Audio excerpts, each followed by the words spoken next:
So this 2012 book, this 2012 manuscript, is not to go into every time period, because when you look at some of the prophecies, because there's 16 signs or 16 features of 2012 and the last days. 2012 ushers in the last days. 2012 says that we're here. In fact, the signs, we can already see the signs right now, because by themselves, the 16 features of the last days in 2012 and the prophecies, they describe what could seem and what does apply a little bit here, a little bit there to other periods of history. So we can see some of the signs when we look over these signs, the 16 signs of the last days in 2012.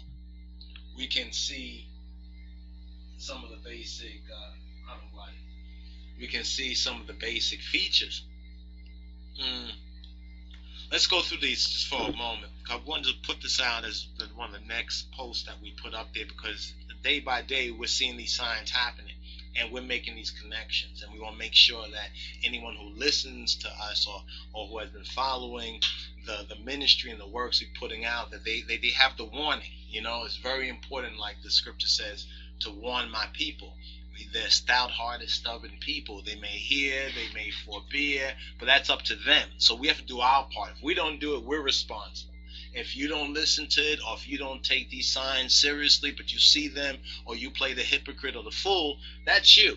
But if we don't speak, then we're guilty. Then we're guilty of your blood. Your blood is going to be on our hands if we don't do our part and do our utmost to put out this message. So what we want to touch on right here is the 16 features, or the 16 milaktot, the 16 signs of the last days. Let's touch on these 16 signs of the last days in 2012. And we suggest you get a pen and a paper to understand this Machereshau and the milaktot. The milaktot, the signs or the features of the last days. And we're going to go through each one of these in detail at a further time, but we're going to give you a summary, a synopsis of these 16 features in the limited time and space that we have right now. So take note. The first significant feature of the last days and of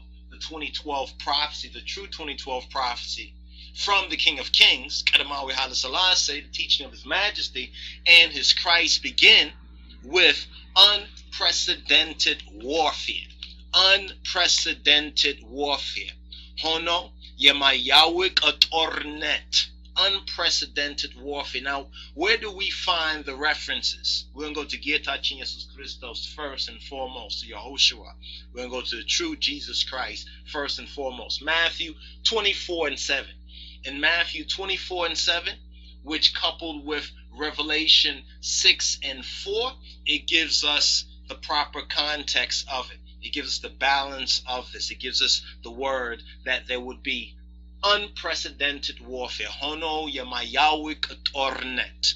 Warfare unlike anything that has been known previously or before such a time. Now, we have this terrorism, the wars and rumors of war. But we're going to also see unprecedented warfare. Feature 1, sign 1 of the last days in 2012. The second sign is Rahab. Rahab is famine. Also Matthew 24:7, as well as Revelation 6:5, verse 5 of chapter 6 of the book of Revelation, Johannes Arai.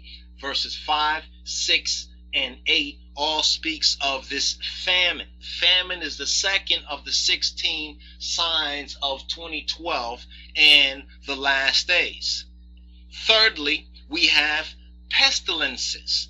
Pestilences, or chenefer, pestilences. Lucas Wengel, the Gospel of Luke 21:11, Revelation 6 and 8 points out that the third sign are pestilences. Pestilences, diseases. We already had a little sign, the swine flu. This is one of the big signs that has come along, and also the diseases, the Ebola, the the E. coli, these bacterias and biological weapons and warfare and diseases, or to sum it up, pestilences. So the third